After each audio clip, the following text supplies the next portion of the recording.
Welcome to EB-5 Investment Voice, where attorney insights intersects with immigration investments. If you are a foreign investor, domestic fund manager, or enterprising entrepreneur and want to get the most out of the EB-5 program, you have come to the right place. I'm Mark Deal, and I'll be your co-host on this journey. I'm joined by your host, Mona Shaw, and other attorneys at Mona Shaw & Associates, as well as immigration leaders from around the world. So let's get into EB-5 Investment Voice. Mark, Rebecca, we have a very serious topic on the table today. Yes, we do. I know there's been a lot of buzz with S386 and now... Well, now 1044. Exactly. It's merged with HR 1044 and things are still happening, not changing in the way that we want, but really merging together. And I know that Mona Shaw & Associates, your firm has put together a petition for this. We have, which Rebecca would love to talk to about. And she'll mention, I'm sure, in the course of this podcast. But more than the petition, what we would really like our listeners to understand is just how much people don't really understand the implications of this particular piece of legislation. You're right, Mona. This bill not only affects EB-5, which of course is a big concern for us here on the show, as well as our listeners, but this really impacts all of employment-based immigration. And there's been over 3,200 signatures on this petition so far, and the comments coming in from not just us, but the community really resonate, such as Hamid is saying that HR 1044 is the worst bill that could be passed for researchers, professors, and people with PhDs who are going to continue their impactful research in the U.S., Chuck is saying this is not a solution, but merely a divergence of issues of visa abusers to all immigrants in the world. He goes on to talk about how this is really going to destroy diversity. Exactly, Mark. And there's a lot of sentiment. There's a lot of emotions going on out there. You know, there's a lot of opposition. And today we're having a roundtable podcast discussion on this very topic. And we'd like to welcome Michael Harris, Tammy Fox, and Lee for this. Thank you, everybody, for this roundtable discussion. Michael, I think people would like to know, first of all, a little history of the bill. Thank you, Mona. HR 1044, the Fairness for High-Skilled Immigrants Act of 2020, was first introduced in February of 2019 into the House of Representatives. The main sponsor was Zoe Lofgren of California. The bill stayed there for quite a while until it was actually passed in July of 2019. It was later attempted through a companion bill to be introduced into the Senate, where they tried multiple times to bring it up, but they were not able to get their version of the bill through. Finally, just last week, on December 2nd, the Senate, through unanimous consent procedure, agreed to pass HR 1044 with some additional amendments to it. So, well, Michael, we do think that they just managed to slip that through when no one was looking, yes. Right? Right. Yeah, we smile, but it's really not a smiling matter. Tammy, it's really going to affect EB-5, right? It's going to decimate EB-5. Affect it would be an understatement, Mona.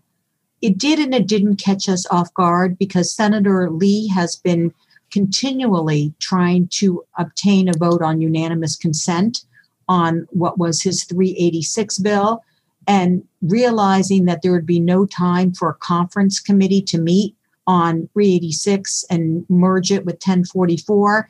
Instead, the bill that passed on December 2nd by unanimous consent was HR 1044 as amended by Senator Scott. Senator Scott added several amendments that make the bill less palatable to the House. Well, Tammy and Michael, what amendments were added to that bill? There were two amendments. The first one limited how many H-1B visa holders could adjust in any given year. The first 9 years, only 70%. So at least 30% of visas for non-H-1Bs, which isn't very many. And after 9 years, it would drop to 50%. So the first 9 years, pretty much everybody who gets an immigrant visa would be on an H-1B. The second was a complete ban on any person, citizen of China, of mainland China, that has any affiliation with the Chinese military or the Communist Party. From adjusting status. From adjusting status or applying for an immigrant visa. Yeah, well, that's actually much more wider than it seems on paper for people, because a lot of high officials do have really what's called a passive affiliation. So it is really quite a racist term if you think about how it would affect the Chinese. It was purposefully put in there. And from what I understand, it's very much supported by President Trump and maybe somewhat of a payback for COVID. From what I understand, of course, I can't be sure about this, but one of the things that's stopping this bill from getting appended to a spending bill is this provision, because it's a non-starter for the House and it's hold firm for the Senate. But if the Chinese provision is taken out, and we certainly don't agree with the Chinese provision, but we also don't agree with the contents of this bill, then this bill could easily be attached to a spending bill. Well, before we discuss how we could move forward, let's understand a little more about the figures. Lee, it's wonderful to have you on the podcast, and I know you've done a tremendous amount of work relating to how the estimated times would work. So let me understand, first of all, let's just talk about EB-5. If this bill goes into effect without any transitionary period, how would that affect EB-5? In order to understand how the Senate version of the bill could impact EB-5 in terms of the visa wait times, we have to look at the current EB-5 visa backlog. So the data that I used to look at the backlog is the latest data that were provided by the Department of State. Specifically, the data was provided by Mr. Charlie Oppenheim, and he is the chief of the Visa Control Office in the Department of State that control the visa bulletins every month. There are more than 49,000 actual EB-5 visa applicants waiting in the National Visa Office. These applicants already received an approved 526 petition and are waiting for their visas in the front line of the backlog. And among these applicants, there are about 44,800 of them are from China, and more than 1,600 of them are from Vietnam. The two countries are experiencing backlog right now. And the rest are from the rest of the world. And we may not know how many Chinese or others where are they in the waiting line ahead of the others, right? Nope, we do not have the data on the priority day. And I have to say, this is only one part of the backlog. We still have a lot of investors with a pending I-526 petition in USCIS on top of the applicants in the National Visa Office to wait for their visa numbers. Yeah, that's correct. How many thousands of applications that are just sitting there for a visa? With priority dates that could just jump into the front of the line based on how long they've been waiting, right?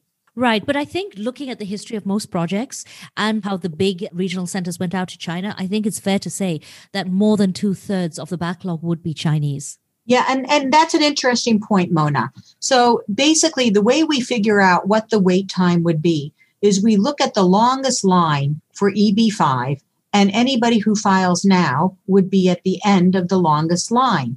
So, for example, right now, regional centers are at August of 2015, and so are non-regional centers. And so whomever files now would be behind the longest line. Now, we all know that the line isn't moving month by month, that really there's about a 10 or 15-year backlog for Chinese. They will not be helped by the lifting of per-country quotas because they basically form the whole line for EB-5. 85% of applicants for the EB-5 program are Chinese, so they're really not going to be helped because they stand behind each other.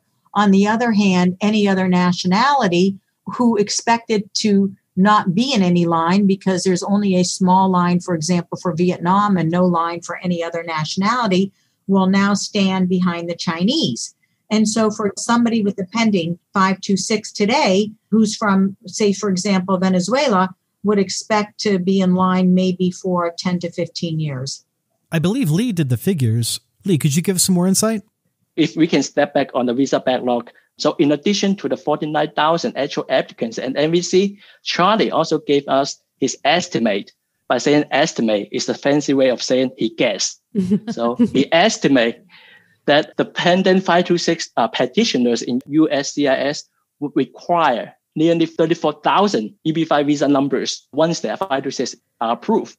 So that means if we combine these two figures, there are more than 83,000 applicants waiting in the visa backlog right now for their visa. So for any investors who sign up today, these investors will have to wait. So what is the wait time, Lee, for other countries outside of China?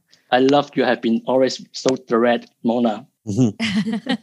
It's a very complicated question. I will try to answer that not only with my best knowledge, but also with a lot of assumptions. That means you are going to hear a lot of ifs.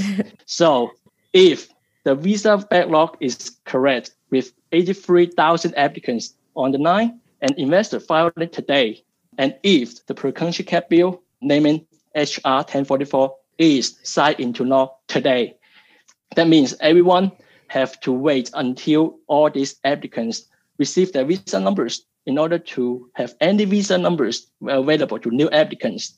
That means the wait time could be 8 years. Regardless this investor's country of birth. At least that much, right? Michael, there is a provision in the bill for transition that would affect this somewhat, right? It won't be that it will be 8.3 years from next year onwards if we are part of the transition. I'm saying we, meaning EB-5. Right. There is a 2-year period before this bill actually starts to take effect. And I think Tammy can also help me with, I think it's based on when you get approved, right? First of all, the bill would become effective October 1st, 2022, if passed now. The transition period is 9 years. It provides a set aside of visas for any nationals of countries that do not form the two largest takers of visas. So that would probably the two largest takers of visas would be India and China.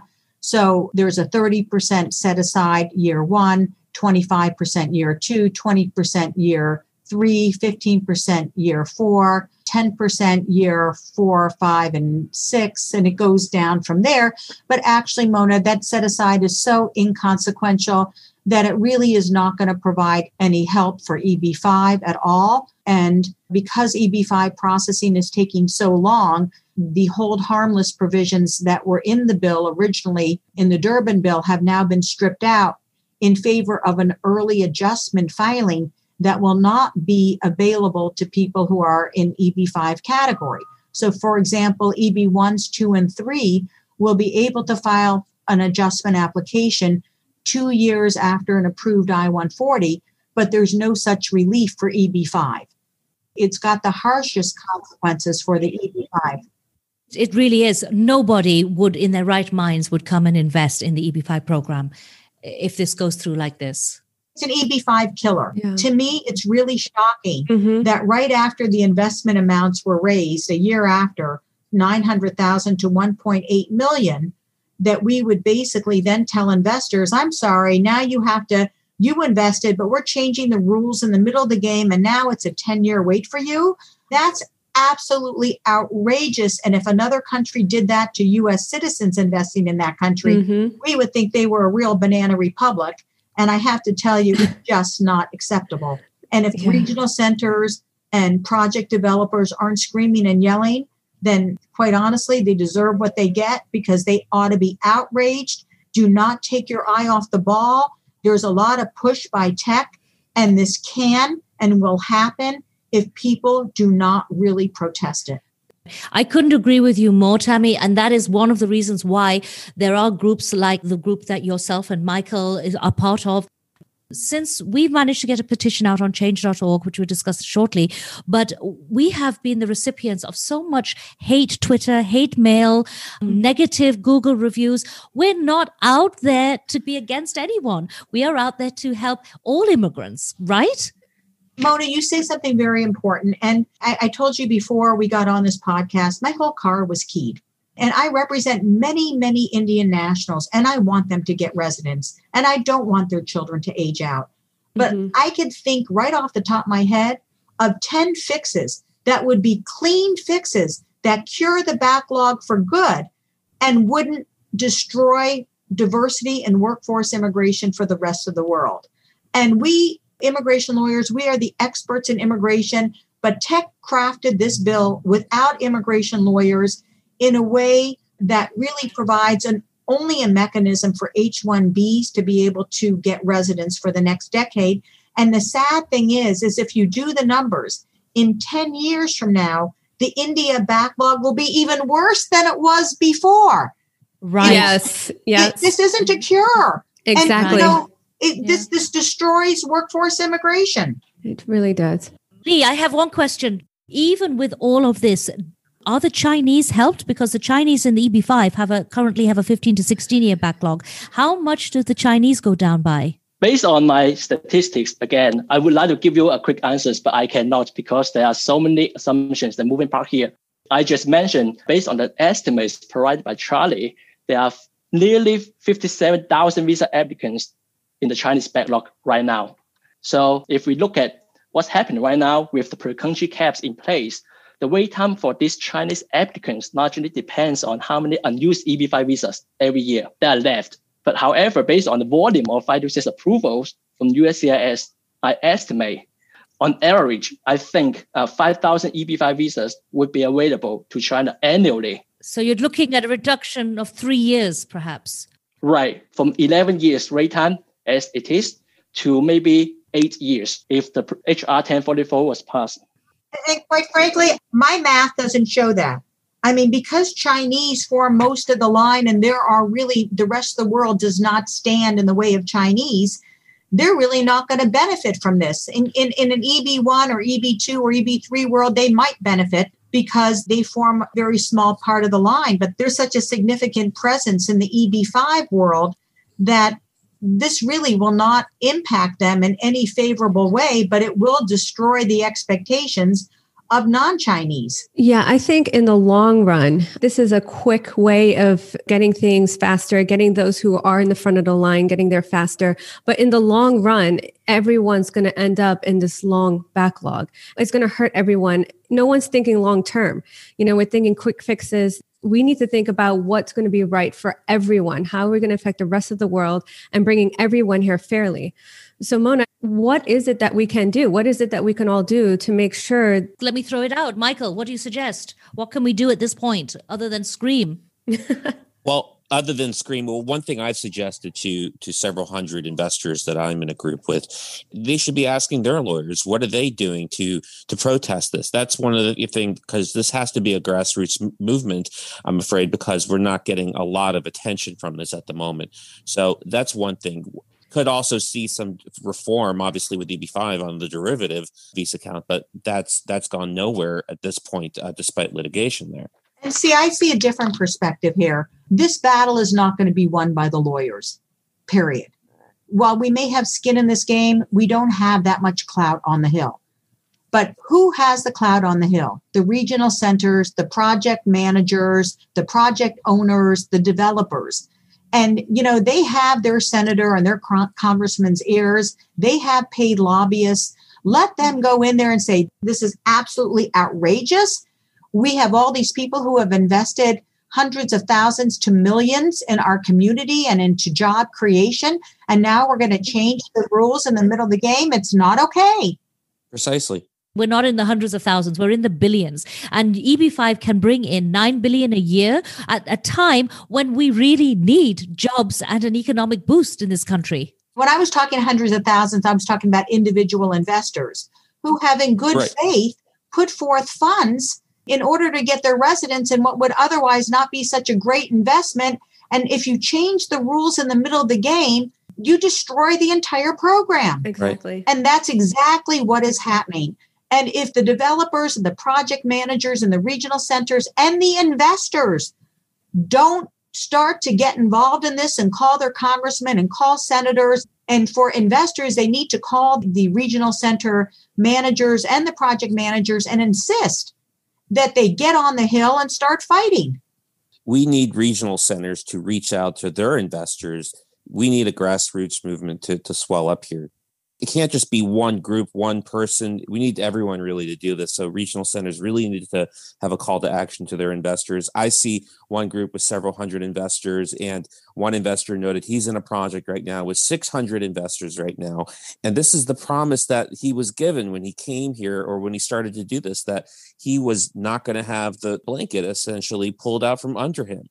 So we need more people to realize. The news media even, in fact, is, I think, asleep on this right now, too. It's really outrageous. And the other thing, too, is this Indian voice has been very good at being proponents of the elimination of per country quotas and proponents of this bill. They are calling every congressman and senator's office. They are deluging the switchboards. But the investment community is sitting there quietly looking around, waiting for somebody else to do their bidding. And it isn't going to happen. Well, Tammy, unfortunately, I think that they don't get it. They don't understand there's not enough out there. We are trying, we are pushing. So we are members of leadership in IIUSA, and we do know that leadership is very aware. And they are trying to work with Senator Grassley and others to see where EB-5 can fit in. But my feeling here is that we need to be more aggressive. Yes. For our listeners out there, we have a petition out. Just 2 days ago, we took the lead and have a petition on change.org. For those who are listening, please sign on. It's called Don't Kill U.S. Employment Visas and EB-5 with S386 or HR 1044. We ask that everyone go on and sign this. In the 2 days that we put this up, we've had over 3,200 signatures, and these are going out to Congress. It's going to get attention. And it's not just the EB-5 world, right? This is affecting every EB employment visa. So we have a lot of base that we know that are out there fighting, even the high skilled workers, they're fighting for it because they know there's going to be long backlogs in the long run. So, Michael, if I was a scientist coming from Bulgaria or some small country and all of this went into effect and I had a cancer cure, could I just come in and get my visa like I can now?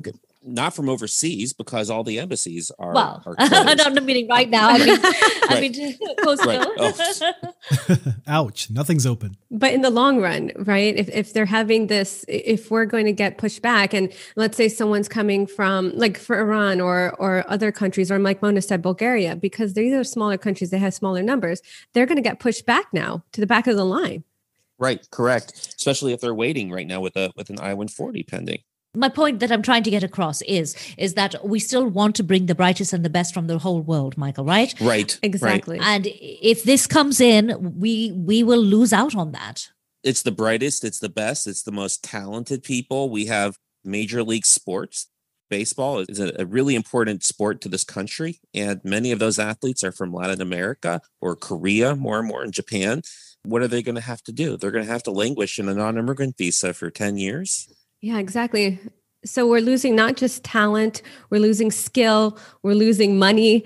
And jobs. All these things that make a difference in the U.S. Right. The two of the or one of the vaccines that was developed by I think a foreign immigrant couple. Yes. They happen to be billionaires, but they're not American citizens. Tammy, I know you've been speaking a lot on this subject. What kind of response are you getting, though, once people do understand what the implications mean? Horror. That would best describe it. Disbelief and horror. And quite frankly, not understanding how any legal body could be neutral here, because this is such a due harm to the rest of the world. And, the Indian nationals often try to twist this as being racist or whatever. Oh, yes. We are the furthest from racist, but we want to maintain diversity. I mean, imagine for 10 years, there'll be, since there are virtually no Black, no Jewish, no Hispanic Indians, no European Indians.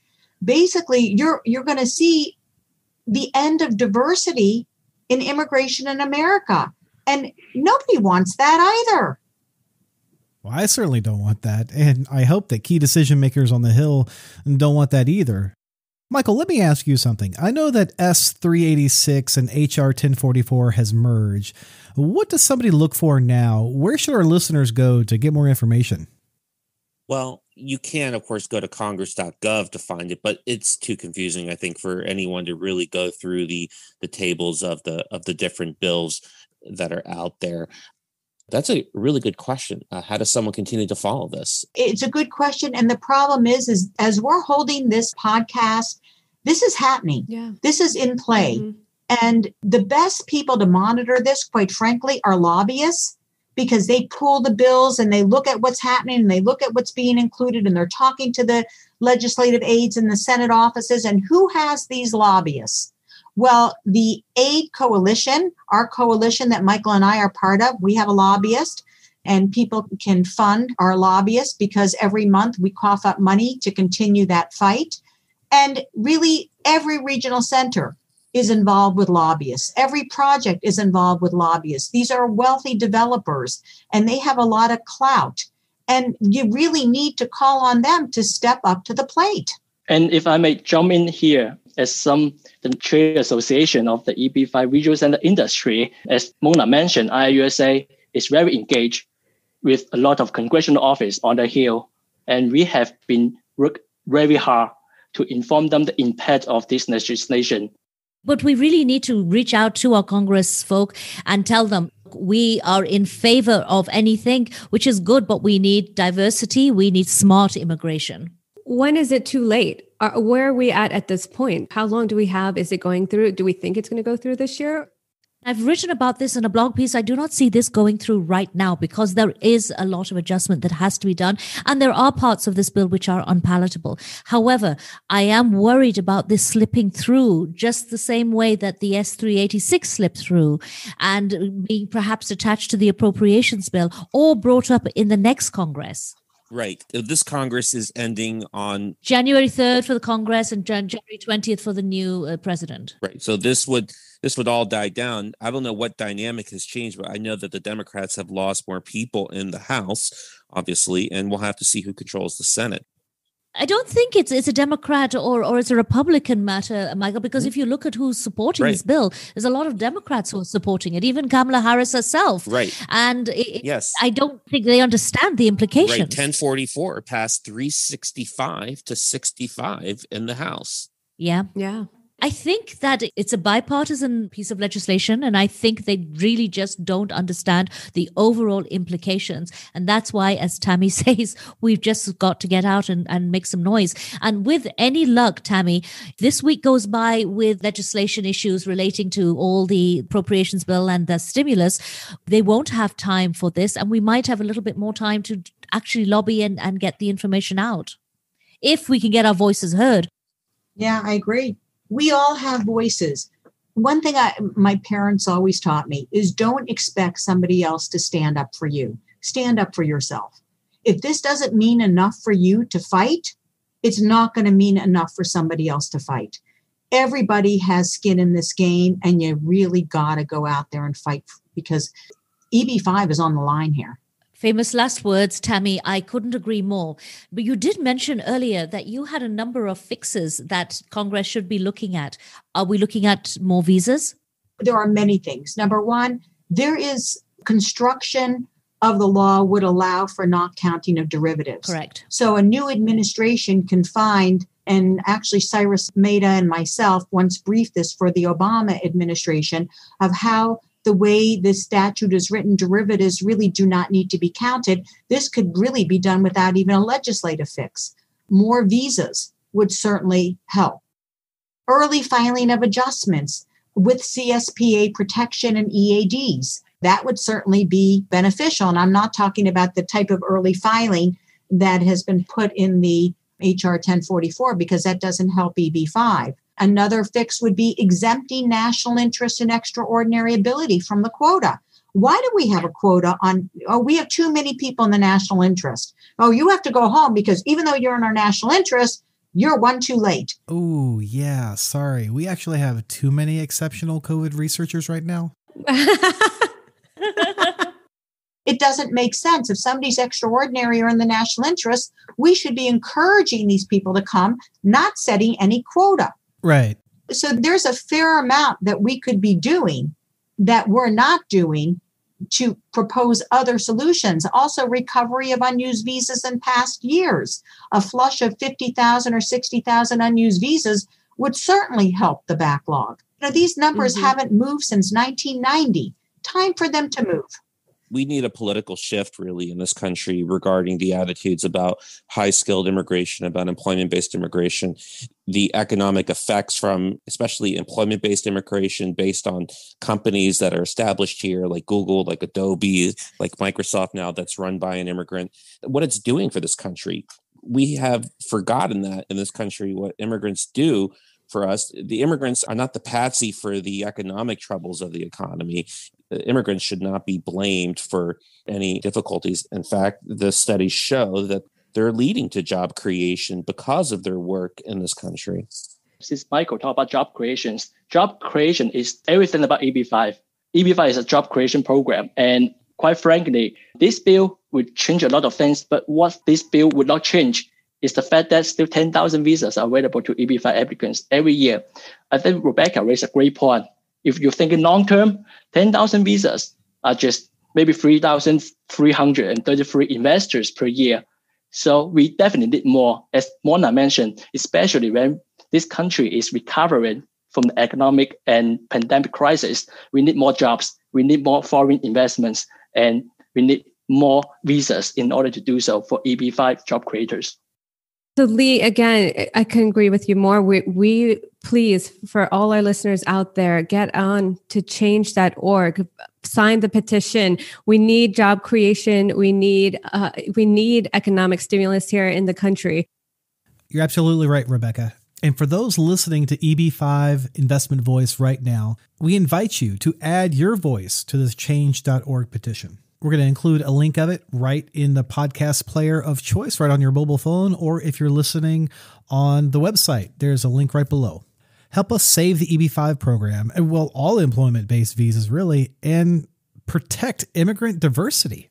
We've had a lot of input on this roundtable podcast discussion, so I want to thank you, Michael Harris, Tammy Fox, and Lee for coming on today's EB-5 Investment Voice. Thank you for having me. Happy to be here. Have a wonderful holiday. Thank you for being with us today on EB-5 Investment Voice. The topics presented in this podcast is informational in nature and is not to be taken as specific legal advice. If you have questions on the topics presented in this episode or other investment immigration needs, please contact Mona Shaw & Associates. Mona and her attorney staff can be reached at mshawlaw.com.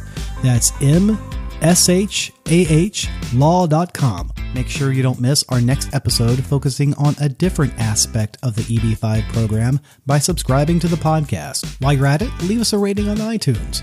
If you really found this episode valuable, share it with someone else that could benefit from this information. Until then, I'll see you on the next episode of EB-5 Investment Voice.